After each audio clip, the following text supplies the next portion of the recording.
Hi, and welcome to this week's Thursday Thoughts. I'm Sarah Hammerker, and I'm glad you joined me.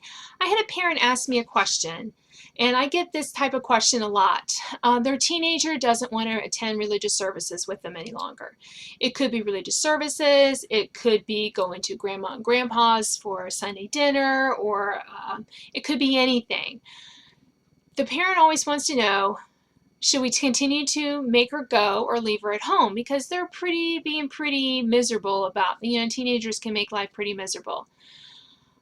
My reply, I just talked about how I remember not wanting to always attend church with my family as a teenager. Unfortunately, or no, fortunately, I knew better than to protest outwardly because it was understood unless you were truly sick. My mom had a strict definition of what constituted sickness. You were going to church, no ifs, ands, or buts about it. And I was attending family events with my parents.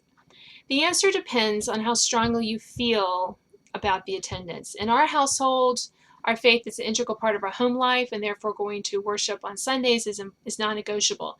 We also believe that family is really important, so that we help our children to see that by making them go with us when we go to relatives' houses and things like that, even if they're not that excited about it. Even if they say they're going to be bored. I'm like, come on, we're going.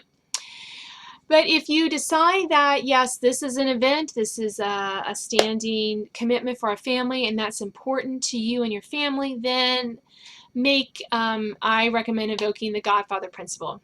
Make your child an offer he or she can't refuse.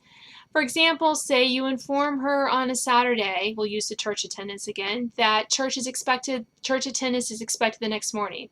On Sunday, everyone's ready, but your daughter who says she's not going. You don't want to be late, so you shrug and you leave her at home, seemingly victorious in her defiance. You don't say anything else on the matter until Thursday, when she comes bubbling over with plans for a Friday movie night and sleepover at her best friend's house. Then you have a conversation something like this. Daughter, Mom, my bestie is having a sleepover on Friday night and it's going to be awesome. You, oh yeah, it sounds like a lot of fun. Daughter, we're going to be watching all of the Twilight movies and staying up all night. Her mom is going to make pizzas for us. You, I'm sorry you'll miss that. Daughter, but there's nothing on the family calendar for that night. I checked. You, yeah, you're right. There's no family conflict. Daughter, then can I go? You, with a sorrowful expression, I'm afraid not. Daughter, increasingly upset. But why not? You, because you didn't go to church with us last Sunday. Daughter, spluttering. You can't do that. You, I'm sure you have just as much fun home watching Star Wars with your brother.